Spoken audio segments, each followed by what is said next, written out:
नमस्कार, स्वागत छ सम्पूर्ण दर्शकबिन।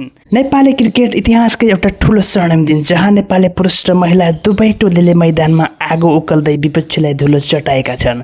एकातिर पुरुष टोलीले मलेसियालाई 167 रनको विशाल अन्तरले हराउँदै टेबल टप गरेर सेमिफाइनल प्रवेश गरेको छ भने अर्कोतिर नेपाली चेलीहरूले पनि कतार र भुटानलाई पाखा लगाउँदै विजय रथ अघि बढाएका छन्। अब सुरु गरौँ पुरुष टोलीको महामुकाबलाबाट।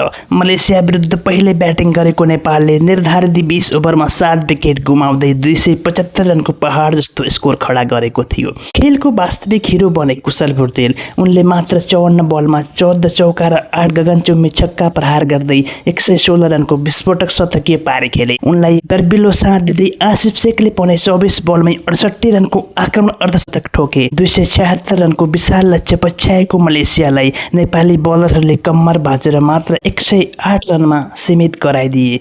बलिङतर्फ शेर मल्लले 3 विकेट लिँदा नेपालले 167 रनको ऐतिहासिक जित दर्ता गर्यो। यो खुसी यतिमा मात्र सीमित छैन। एसीसी वुमेन्स टी20 प्रिमियर कपमा नेपाली महिला टोलीले पनि आफ्नो दबदबा कायम राखेको छ।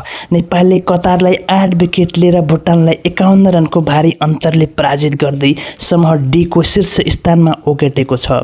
भुटान विरुद्धको खेलमा Rabina Chhetri player of the match बनिन्। यसै खेलमा विपक्षी ब्याटर टाइम्स आउट भएको घटनालाई लिएर नेपाली क्रिकेट संघ क्यानले खेल भावना र निष्पक्षतालाई सर्वोपरि मान्दै आधिकारिक रूपमा क्षमा याचना गर्दै खेल जगतमा आफ्नो उच्च मर्यादा र संस्कार पनि देखाएका छन्।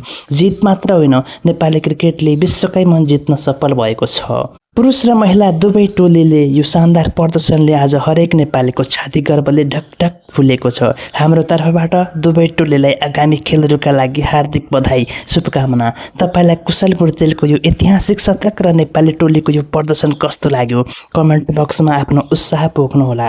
क्रिकेटका यस्तै ताजा, दमदार र आधिकारिक अपडेटका लागि स्कोर चौतारीलाई लाइक, शेयर र सब्स्क्राइब गर्न चाहिँ नबिर्सनुहोला। जय नेपाल, जय नेपाली क्रिकेट।